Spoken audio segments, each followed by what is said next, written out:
Bismillahirrahmanirrahim. Assalamu alaikum to all of you. Hello friends, this is Sheikh Rahman, your English language teacher, and welcome to ESL Mentor. And in this video, we are going to talk about the difference between phrase, clause and sentence. So let's get into it.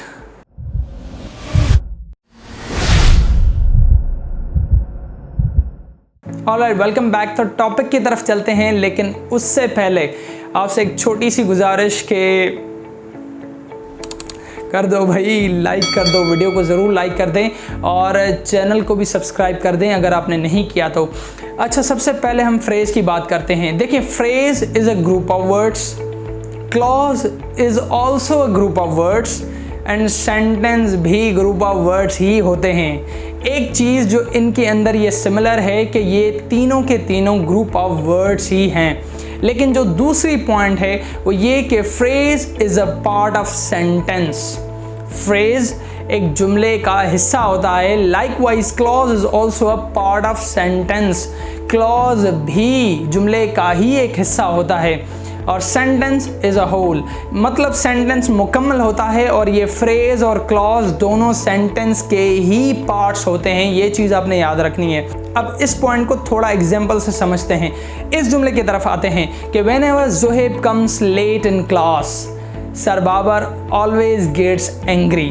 मतलब जब भी Zuhaib class में late आता है, sir Babar हमेशा गुस्सा हो जाते हैं। अब इस सेंटेंस के अंदर अगर आप देखें तो एक छोटा सा फ्रेज अंदर मौजूद है और ये क्लॉज भी इसके अंदर मौजूद है, यानी ये सेंटेंस तो मुकम्मल है लेकिन इसके अंदर ये फ्रेज और क्लॉज भी मौजूद हैं। तो ऐसे ही फ्रेज और क्लॉज जुमले का ही एक हिस्सा होते हैं, जबकि सेंटेंस वो मुकम्मल होता है। अब तीसरी पॉइंट की तरफ चलते हैं कि phrase never gives complete meaning. Phrase कभी भी अपना मतलब पूरा नहीं देता।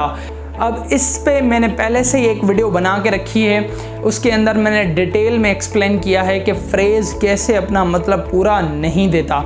उसके बरक्स अगर हम क्लॉज की बात करें तो क्लॉज इट मे और may not give complete meaning, यानी क्लॉज कभी अपना मतलब पूरा दे भी सकता है, नहीं भी दे सकता। यहाँ पे वो वीडियो मेंशन हो रही है जिसके अंदर मैंने डिटेल में ये चीज़ भी वाज़े समझा दी है। अब इसके बाद अगर हम सेंटेंस की बात करें तो sentence always gives complete meaning, मतलब सेंटेंस हमेशा अपना मतलब पूरा देता है।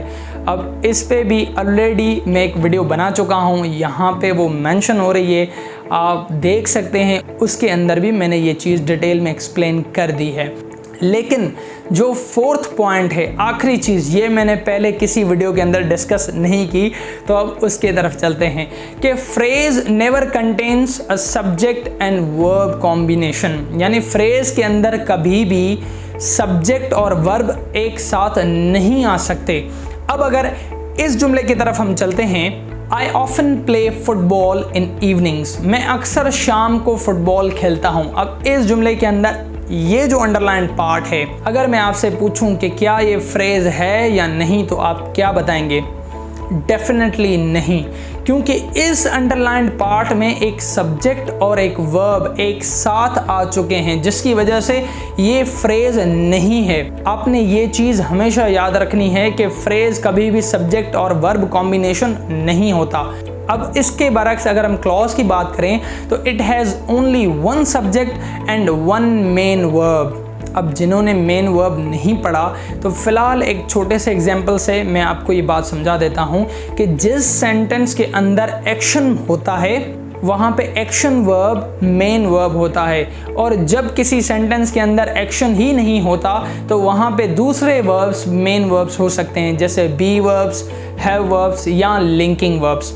अब ये चीज़ मैं आपको आगे चल के जब हम पार्ट्स ऑफ स्पीच के अंदर वर्ब पढ़ेंगे तो वहाँ पे मैं आपको डिटेल में ये बातें समझा दूंगा, इसलिए फ़िलहाल आपने घबराना नहीं है।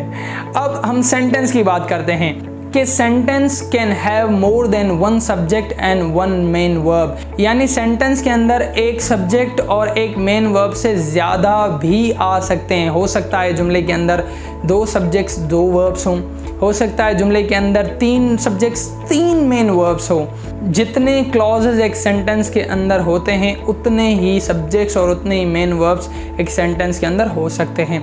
तो उम्मीद है आपको ये छोटा सा फ़र्क समझ में आया होगा। लेकिन आपको एक आखिरी एग्जांपल मैं देता चलूँ कि इस सेंटेंस की तरफ हम आते हैं कि Raja sells new laptops and he has many shops in market. अब इस सेंटेंस के अंदर दो क्लॉजेज हैं। सबसे पहले क्लॉज की तरफ हम चलते हैं कि राजा सेल्स न्यू लैपटॉप्स। अब इस क्लॉज के अंदर एक ही सब्जेक्ट है और एक ही मेन वर्ब है। और अगर हम दूसरे क्लॉज की तरफ आएँ कि ही has many shops in market, तो इस क्लॉज के अंदर भी एक सब्जेक्ट है और एक ही मेन वर्ब है। लेकिन अगर हम इस सेंटेंस को मुकम्मल देखें तो इस सेंटेंस के अंदर दो सब्जेक्ट्स और दो मेन वर्ब्स आ चुके हैं। तो ऐसे ही सेंटेंस के अंदर एक से ज़ायद सब्जेक्ट्स और मेन वर्ब्स आ सकते हैं, लेकिन क्लॉज के अंदर हमेशा एक ही सब्जेक्ट और एक ही मेन वर्ब होता है। तो उम्मीद है कि आपको इनका फ़र्क आपस में समझ में आया होगा और ये क्लास पसंद भी आई होगी। अगर पसंद आई है तो प्लीज़ इस वीडियो को लाइक कर दें और चैनल को भी सब्सक्राइब कर दें। अपना बहुत सारा ख्याल रखिए, हमें दुआओं में याद रखिए। Stay blessed, stay awesome. अल्लाह हाफ़िज़।